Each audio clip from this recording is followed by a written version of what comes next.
What's up, COMPSCI-2? This is gonna be a video on arrays. First off, how to define an array. So let's say we wanted to do an int, right? We're gonna start off with int, the type that we're gonna have, and let's name this just a regular variable name, as if it was a variable, right? So an array, then you're gonna use this right here, and then let's say we're gonna initialize it, because you can initialize it with values, like pre-values, and then you can not initialize it. So the initializing way, so it's going to be 1, 2, and 3. In this case, notice how they're empty brackets, right? And I don't get any more errors, right? But let's say I didn't want to initialize it. So we're just going to go ahead and copy this one, put it down here. And let's do something like 3. Actually, let's rename it. Okay, notice how I didn't initialize it right here. It has 3. It looks like I'm trying to access something, right? But not exactly. So when you have an array like this means that you created an empty array. So there's 3. So if you were to access it, let's go ahead and just print it out right now. So since there's 3, right? We're going to go ahead and access the first variable. And we're going to do that by, putting a 0 inside of the brackets. And so when it prints out, it gives me a completely random number. What does that number mean? Who knows? But I didn't initialize it. Now, what if I print out the first number of this one up here? The first array. It gives me 1, right? Because I initialized it. What we can do is that we can go ahead and add some sort of number. So we're going to go to array 0, the first number. And let's say we want to do 24, right? Because it's Kobe's year this year. So 24, the first element. Let's print that one out. And we don't get that random number anymore. Now we get 24. The thing about arrays is that once you set a size, the size cannot be changed anymore. So a common way that you'll see it will be something like this. So you'll have a constant int, and you'll usually see it something like this. Size, and let's say in this case 3. And then you'll put the size inside of here.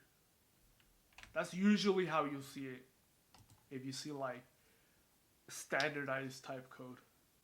Now, as mentioned earlier, we got the first number using 0, and that's going to follow along. So you want to get the second number, you're going to use 1. Third number, you're going to use 2, and so forth. So because it's -1, if we wanted to get, let's say, the last number, right? So we'll do array. We'll get the not last number, but the last element. So you'll have the length of the array, which is, in this case, 4, and then -1. You could say 3, but, in this case, the length is pretty easy to remember. And so you should get 4. That'll give you the last element. Because we have size, many times, instead of using the actual 4, you'll just use size -1. So here you see the 4 printed out. Now we mentioned earlier that we set the size and it can't be changed. What happens if you try to access a number that's out of bounds? So for example, this has 4.